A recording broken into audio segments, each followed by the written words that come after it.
আচ্ছা, তোমরা বলতে পারো এই যে 90% ইনভেস্টাররা যারা লস করে শেয়ার মার্কেটেতে, তারা কি কারণে লস করে? সিম্পল, তারা প্রপার অ্যানালাইসিস করে না একটা স্টকের। আর এই যে 10% ইনভেস্টাররা যারা প্রফিট করে, তারা দুটো জিনিস করে, একটা হচ্ছে ফান্ডামেন্টাল অ্যানালাইসিস আর একটা হচ্ছে কি টেকনিক্যাল অ্যানালাইসিস। আজকে এই ভিডিওটাতে আমি শুধু ফান্ডামেন্টাল অ্যানালাইসিস নিয়েই বলবো। তো আজকের এই ভিডিওটা হচ্ছে গিয়ে 9টা স্টেপে কিভাবে ফান্ডামেন্টাল অ্যানালাইসিস করতে হয় সেটা আমি শেখাবো তোমাদেরকে। এই ভিডিও শেষে তোমরা হচ্ছে শিখে যাবে কি যে কিভাবে বুঝতে হয় কি একটা কোম্পানি লং টার্মেতে গ্রোথ করবে কি না, কোম্পানির ভালো হচ্ছে গিয়ে রিটার্ন ভালো দেবে কি না, এগুলো তোমরা সব বুঝে যাবে। কোম্পানি লং টার্মে স্টেবল থাকবে কি না, এগুলো তোমরা সব বুঝে যাবে। তো চলো, আর একটা জিনিস, ইম্পর্টেন্ট জিনিস, এই যে ফান্ডামেন্টাল অ্যানালাইসিস করার জন্য যে ডেটা দরকার, সেগুলো যাতে তোমরা ফ্রিতে পাও, কিভাবে ফ্রিতে পাবে সেটা আমি ভিডিও শেষেতে বলবো। তো চলো বলি আজকে কিভাবে ফান্ডামেন্টাল অ্যানালাইসিস করতে হয়। সব থেকে ইম্পর্টেন্ট হচ্ছে গিয়ে তোমাকে হচ্ছে গিয়ে বিজনেসটাকে বুঝতে হবে, কি কোম্পানিটা কিভাবে হচ্ছে প্রফিট আর্ন করছে, কিভাবে রেভিনিউ জেনারেট করছে। তুমি যদি না বুঝতে পারো তাহলে তুমি কোম্পানিটা ইনভেস্ট করো না। তোমাকে হচ্ছে গিয়ে বুঝতে হবে কি যে কোম্পানিটা যে প্রোডাক্টটা যেটা সেল করছে কিংবা ধরো কিছু উৎপাদন করছে, সেইটা হচ্ছে আজ থেকে 5-10 বছর পর কতটা রেলেভেন্ট থাকবে, এই বিজনেসটা কতটা হচ্ছে গিয়ে রেলেভেন্ট থাকবে মার্কেটে, কতটা চলবে, সেটা তোমাকে বুঝতে হবে। তুমি যদি সেগুলো না বুঝতে পারো তাহলে তুমি ইনভেস্ট করো না এই কোম্পানিটায়। সেকেন্ড হচ্ছে গিয়ে তোমাকে রেভিনিউ গ্রোথ চেক করতে হবে, দেখতে হবে কি যে রেভিনিউটা প্রত্যেক বছর বছর বাড়ছে কিনা। প্রথম বছর 500, সেকেন্ড বছর 700, থার্ড বছর 1000 এরকম হচ্ছে কিনা, তোমাকে ওটা চেক করতে হবে। থার্ড জিনিস, আচ্ছা রেভিনিউ নিয়ে একটা জিনিস বলি, অনেক সময়তে হয় কি সেলস বেড়ে যায় কিন্তু রেভিনিউ সেম থাকে, তার কারণ হচ্ছে গিয়ে এক্সপেন্সটা বেশি হয়, খরচা বেশি করে কোম্পানি, সেই কারণে হচ্ছে গিয়ে রেভিনিউ বাড়ে না। সেই সব কোম্পানিতে হচ্ছে গিয়ে খুব বুঝে শুনে আরো অনেক কিছু জিনিস দেখে ইনভেস্ট করতে হবে। এটা হচ্ছে কি একটা কশন জোনে চলে গেল কোম্পানিটা। নর্মালি ইনভেস্ট না করাই বেটার। যদি তোমার খুব স্ট্রং বিলিফ থাকে কোম্পানিটার উপর তাহলে তুমি করতে পারো, নয়তো not recommended. Second, third point কি, থার্ড পয়েন্ট হচ্ছে গিয়ে তোমাকে প্রফিট গ্রোথ দেখতে হবে প্রফিট গ্রো করছে কিনা রেভিনিউ এর মতন, তোমাকে এটা চেক করতে হবে। ফোর্থ হচ্ছে গিয়ে তোমাকে ডেপথ দেখতে হবে, কি কোম্পানিটা কিরকম ধার করে। খুব বেশি ধার করলে কিন্তু কোম্পানিটার গ্রোথও স্লো হবে, তো তোমাকে সেই দিকটা দেখতে হবে। তোমাকে দেখতে হবে কি কোম্পানি টপ ধার নিচ্ছে কিনা, যদি নেয় কোম্পানি টপ ধার, এদিকে শোধ করছে না, তাহলে কিন্তু তুমি ইনভেস্ট করো না এরকম কোম্পানিতে। তুমি হচ্ছে গিয়ে একটা জিনিস চেক করবে, সেটা হচ্ছে গিয়ে ডেপ্থ টু ইকুইটি রেশিওটা চেক করবে। এটা যদি 1-এর নিচে থাকে তাহলে কোম্পানি হেলদি আছে, নয়তো যদি বেশি থাকে তাহলে রিস্কি হয়ে যাবে বিষয়টা। তার মানে কি, তার মানে হচ্ছে কোম্পানিটা হচ্ছে ঠিক করে হচ্ছে কি নিজের ডেপ্থ ক্লিয়ার করছে না, এদিকে টপ বছরের পর বছর লোন নিয়ে যাচ্ছে, সেটা গ্রোথ স্লো করবে, তো দরকার নেই এরকম কোম্পানিতে ইনভেস্ট করার। নেক্সট কি, নেক্সট হচ্ছে গিয়ে তোমাকে চেক করতে হবে কি যে কোম্পানির হচ্ছে গিয়ে যে প্রফিট হচ্ছে, সে প্রফিট মার্জিনটা কতটা হচ্ছে। যদি প্রফিট মার্জিন যদি বেশি হয়, ধরো 18, 19, 20% হয়, তার মানে বিজনেস মডেলটা সলিড আছে, প্রোডাক্ট যেটা বিক্রি করছে সেটা সলিড আছে। তো যত ভালো হচ্ছে প্রফিট মার্জিন দেবে, তত ভালো হচ্ছে গিয়ে কোম্পানিটা স্টেবল, তত বেশি। এবার নেক্সট হচ্ছে তোমাকে চেক করতে হবে কি রিটার্ন অন ইকুইটি কিরকম আছে।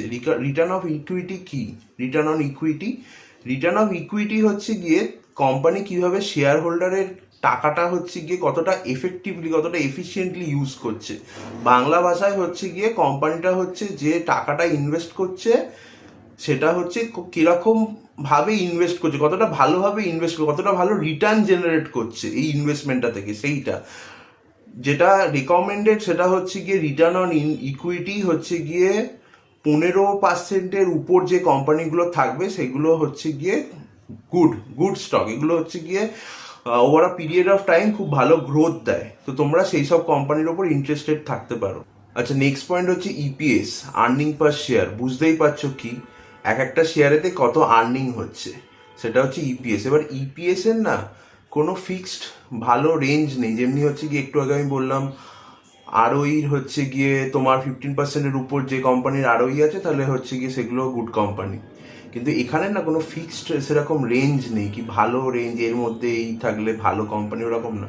তোমাদের এখানে দেখতে হবে লাস্ট 5-10 বছরের ডেটা তোমাদের তুলে দেখতে হবে। এবার সেখানে দেখতে হবে কি প্রত্যেক বছর ইপিএসটা বাড়ছে কিনা।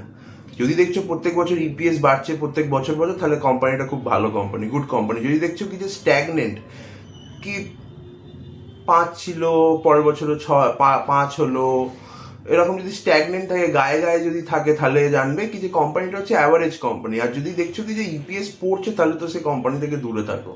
সেই কোম্পানিটা হচ্ছে গিয়ে তোমার একদম মানে কি বলবো, এবার ওটা খারাপের দিকে যাচ্ছে, এটা ওয়ার্নিং সাইন ওটা।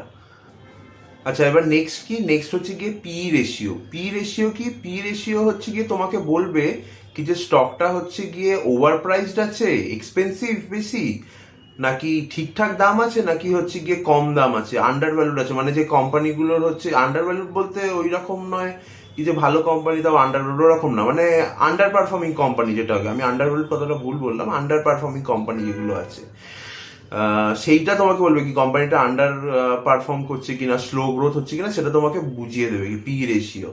তো পি রেশিও রেঞ্জ হচ্ছে গিয়ে যদি দেখো কি যে 10-এর নিচে আছে, তার মানে জানবে কি যে কোম্পানিটা স্লো গ্রোথ আছে, কিছু একটা প্রবলেম হচ্ছে। যদি 10 to 20-র মধ্যে থাকে, তাহলে জানবে কি যে একদম ঠিক আছে, রিজনেবল আছে।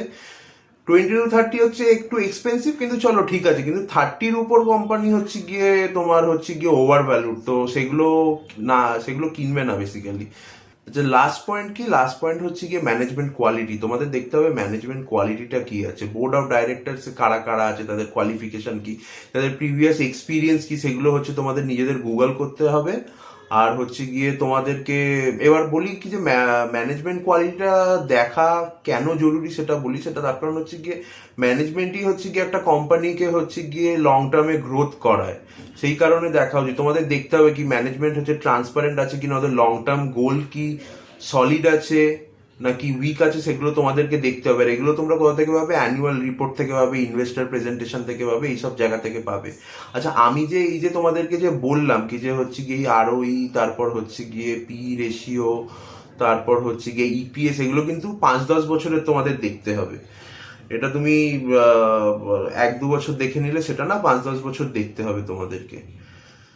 আচ্ছা, এবার বলে দিই কি যে এই সব ডেটাগুলো তোমরা কোথা থেকে ফ্রিতে পাবে। তো টিকার টেপ বলে একটি অ্যাপ আছে, সেখান থেকে হচ্ছে গিয়ে তোমরা এগুলোর সবকিছু একদম পাবে। ব্যালেন্স শিট পাবে, ইনকাম স্টেটমেন্ট পাবে, কি ক্যাশ ফ্লো আছে, যত রকম হচ্ছে যা যা ডেটা হচ্ছে লাগে ফান্ডামেন্টাল অ্যানালাইসিস করার জন্য, সেগুলো সব তোমরা ওখান থেকে ফ্রিতে পেয়ে যাবে।